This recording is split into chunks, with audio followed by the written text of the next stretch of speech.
एक लड़की जन्म से ही एक शाप से पीड़ित थी और जो भी उसे छूता उसे बदकिस्मती का सामना करना पड़ता। इसलिए लोग हमेशा उससे दूर ही रहते थे। उसकी कलाई पर एक निशान था जो उसकी बदकिस्मती का स्तर दिखाता था और जब वह 100 तक पहुंच जाता तो उसकी जान खतरे में होती। इस शाप से बचने के लिए उसने 10 साल पहाड़ों में अपने गुरु के साथ कड़ी ट्रेनिंग की और उसके गुरु भी 10 साल तक उसके शाप से परेशान रहे। फिर एक दिन उसके पिता ने उसे एक खत भेजा जिसमें उसने कहा कि वह घर आकर अपनी सौतेली बहन की जगह इलाके के सबसे अमीर आदमी से शादी कर ले। उसके गुरु ने जादू किया। उसके लिए एक भविष्यवाणी की गई जिसमें कहा गया कि यह शादी उसकी किस्मत बदलने का मौका होगी। ये सुनते ही महिला ने अपने गुरु का हाथ उत्साह से पकड़ लिया, लेकिन गुरु उसकी बदकिस्मती अब और सहन नहीं कर पा रहा था। फिर उसने उसे तुरंत उसके मंगेतर के पास भेज दिया। उस वक्त वह आदमी घर में प्रवेश करने वाला था। अचानक पीछे की आवाज सुनकर वह मुड़ा और आश्चर्यचकित रह गया जब उसने देखा कि एक महिला उसके सामने उड़ती हुई आ रही है।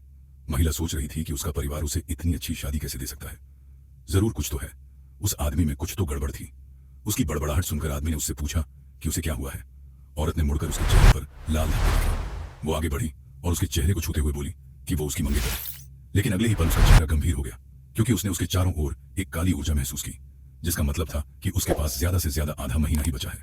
आदमी ने सोचा कि वो उसे श्राप दे रही है और उसकी बातों को नजरअंदाज कर दिया, पर उसने कभी सोचा भी नहीं था कि ये औरत जल्द ही उसके लिए एक बड़ा सरप्राइज लेकर आएगी।